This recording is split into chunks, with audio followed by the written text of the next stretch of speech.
In order को सबसे बड़ा सफलता यूपी सरकार बताती है। यहाँ की जो घटना है, यहाँ पे पुलिस और प्रशासन ने जो हुआ है उसको दबाने की कोशिश की है पूरी तरह से। जो मुझे परिवार के सदस्य बता रहे हैं, पूरी तरह से उसको दबाने की कोशिश की है।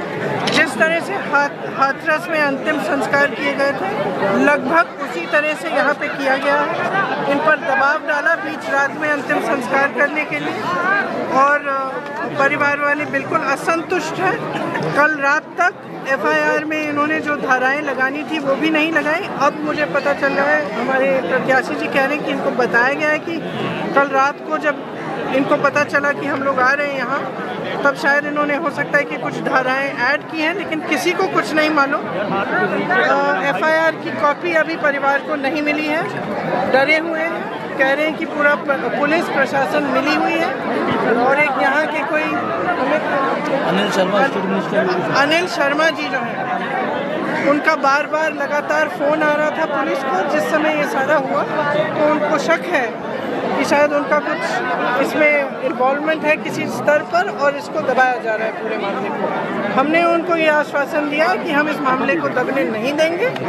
जो लड़ाई लड़नी है हम उनके साथ खड़े हैं, हम लड़ेंगे और न्याय इनको मिलेगा। लगातार हाथरस में हाथरस जैसी घटना है ये, आपने बहुत देर बात की। हाथरस से बड़ी घटना कहीं न कहीं आपको नहीं लगता है, क्योंकि सेम उसी तरीके से रिपीट हुआ है। परिवार के जो सदस्य हैं उनका कहना है कि गैंग रेप हुआ है। पुलिस बिल्कुल इस बात को मान नहीं रही है, और जो पोस्टमार्टम है उसमें बहुत कम लिखा है।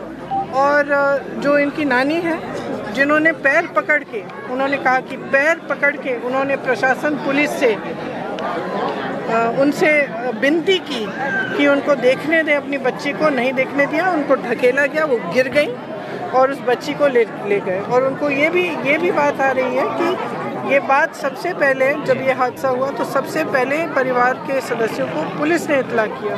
पुलिस को पता कैसे चला?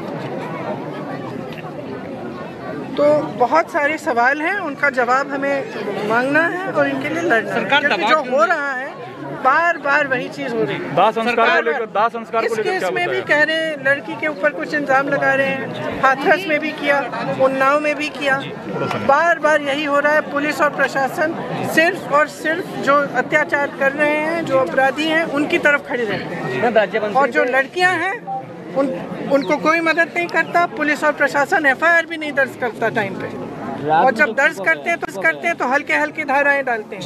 इसमें ये लड़की माइनर थी, 17 साल की लड़की थी, उसको 21 साल का दिखा रहे हैं, जबकि आधार कार्ड में सब चीज, जितने भी उसके दस्तावेज है, उसमें 17 साल की लड़की है। तो लगना चाहिए भी किया गया था, नहीं लगा।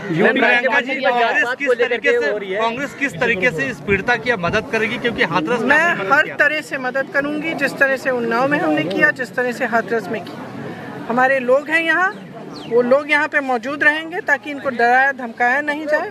इनको अधिवक्ताओं की ज़रूरत है, हम मदद करेंगे, हम अधिवक्ता के द्वारा भी मदद करेंगे। कोई अच्छा अधिवक्ता ढूंढेंगे इनके लिए।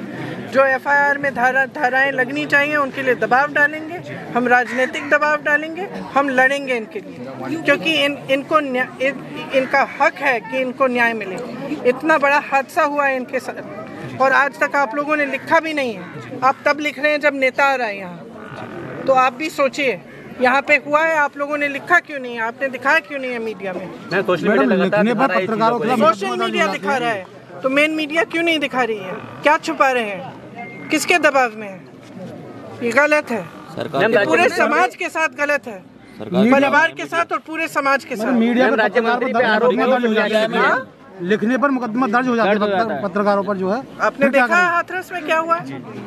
लेकिन सच्चाई आगे आनी चाहिए ना, ये बार बार होते रहेगा। कितनी लड़कियां ऐसे बर्बाद होंगी? मैम, राज्य मंत्री पर लगातार आरोप। It's great to see you here. Thank you for watching our work. If you haven't subscribed yet, don't forget to click the bell icon and subscribe to Mojo Story and support independent, robust journalism.